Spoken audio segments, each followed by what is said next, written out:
I got this LinkedIn post right now. It's this year I banned my team from starting with content. It pissed some people off, but it changed everything. I told my marketing team, distribution comes first.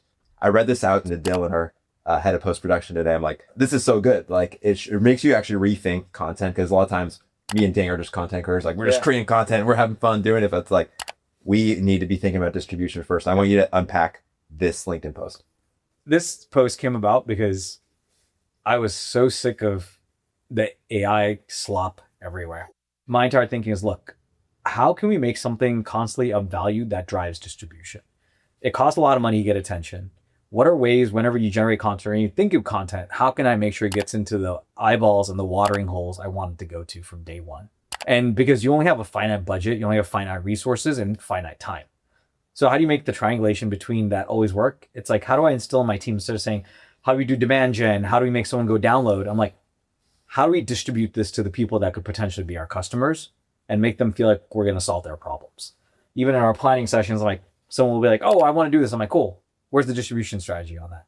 How does this have it baked in? If I'm going to do it, how do I like get it into my ICP's hands and they get value from it, right? And distribution, I want to be clear, isn't just to get in my ICP's hands. They should feel they get value from it. Otherwise, like it's not worth our time. Can you give me like some example of like what that would look like? Last year, we're like, how do we drive distribution?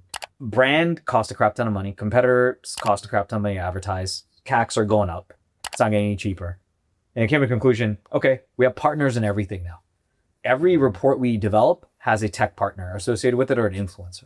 So from day one, you have someone that is going to give you quotes, that's going to post that you're doing this webinar with them. They're going to let you use their email list. You're going to use your email list and you're going to drive attendees. You're going to get registrants. But from day one, that distribution, not your own email list, but others' lists is part of it. And they're all getting value. So collectively, you're better together, right? And that's what I mean by distribution. An example is we did an email benchmarks report last year outside the book, right? And this one had movable ink and had inbox monster. And from day one, we had quotes in the report from them and they were driving attendees to the webinar. We ended up with like 500 registrants. I got 250 people showing up for this webinar, or like 220. That's like stupidly high numbers. Yeah. But that's because you had 3 different companies sharing this asset and people will be like, oh, that's actually a report that gives me value, which is around email benchmarks. And you have from someone like Inbox Monster, that is an email like product, Movable Ink that does personalization for email, and MoEngage, which does customer engagement across all channels. And they're like, oh, there's some value here. And you have reach baked in. So it wasn't just MoEngage beating their chest, right? It's not us, but it's other partners talking about it.